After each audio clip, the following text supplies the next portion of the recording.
Alright, so the topic for my first video is going to be why I left the church / my now spiritualityness. Maybe now being more spiritual than being religious. So I left the church shortly after my grandmother passed away in 2015. Church just wasn't the same for me anymore. With her not being there, I slowly started to stop going. I felt lost and alone. Not only did I feel like I had lost my mother, but I lost a protector. I lost my best friend, a person I talked to every day, a person that I could talk to about anything. I later learned that she never left my side, but I'll get into that a bit later.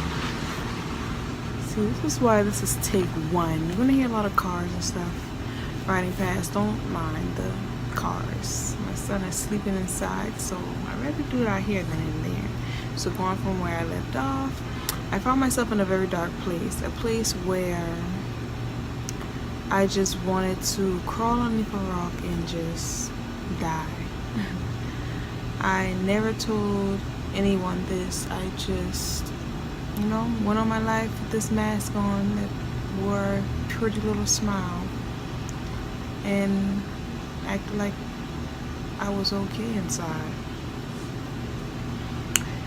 And I just went on day by day, like just going that way. I then was given a copy of the book titled Acts and Is Given by Esther and Abraham Hicks. The first chapter, a few chapters, opened up my eyes so much that it led me to reading and looking up videos and other things that led to like this whole spiritual awakening for me. I'm going to keep looking down at my notebook because I don't want to miss out anything that I wrote. Or it began my journey and set out in nature. I've always been an outside girl, but it was different now. Like, I really began to pay attention to nature. All of the beautiful trees, stepping into the grass barefooted and gently feeling the breeze, like right now, blowing across my skin. Like, it just feels amazing just to sit out and just really take in nature, what God really created for us to enjoy, but we take it for granted. I began to notice all the animals that came in my presence, and I later started looking at the spiritual meanings behind those animals, and like when I say they fit perfectly to what I was going through during my spiritual journey, in those moments they fit to the T for me, and that was really a big eye-opener as well. And it was like, could it be that there was much more than what I was taught, what I was programmed to believe our life really was? And it really was, because when I was a little girl, I always just knew it was something more to life than what I was being told or what I was being taught, what I was being brainwashed to believe. But now I have this newness about life. that newfound joy about life. Life just began to look more brighter. Like, you know, when like us that wear glasses, when we go in and pick up our new pair of glasses, and it's so, when you put them on, everything looks so bright and crisp and clear and beautiful. You go outside like, oh my God, look at the beautiful trees. The trees really look like they're like, you get to see them clear before with your old glasses. But now it's like they're more clear, they're more brighter. You really take notice into them. Like, that's how I see outside every day. And it's just not about seeing it, like I feel it in that same sense as well. It's just more brighter, more beautiful, more captivating since I began my spiritual journey. This is how I see, like I said, my day every day. And this was only the beginning. I began to learn how powerful our minds really are, how powerful the words that we speak are, how important it is not to only just speak positivity, but to have positive thoughts as well. The Bible speaks on how powerful our tongues are, which is very true. See, I don't have any hate towards the church. It's the religion part of it. What's the word?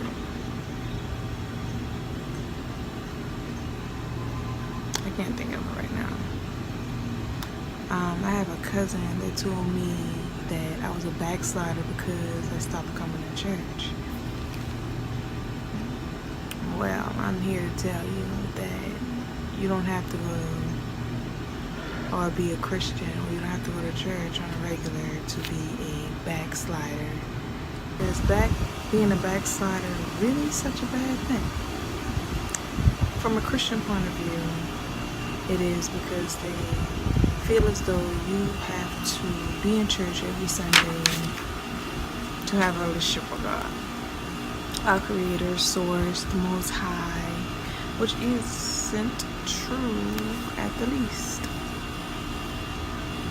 Have I not learned, or have I not have backslid, I would have never begun to learn who I am, for one. I will not know how important it is to see, or how important it is to be in tune with now, you know. But I wouldn't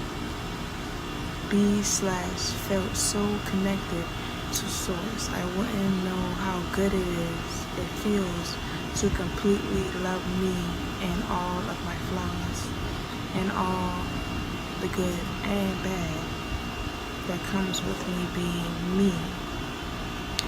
A lot of Christians would tell me I'm going to hell because of the choice of being spiritual. That one used to get to me until I learned that not only do they not have a heaven or hell to put me in, but this is hell that we're living in. Like this book that I have read several times, which is a really good book.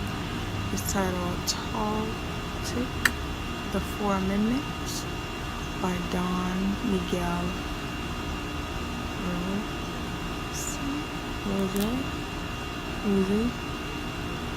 Said, if we compare the dream society with the description of hell that religions all around the world have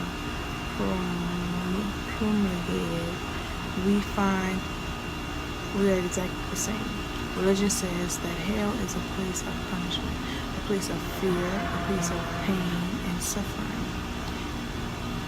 and a place of where fire burns you.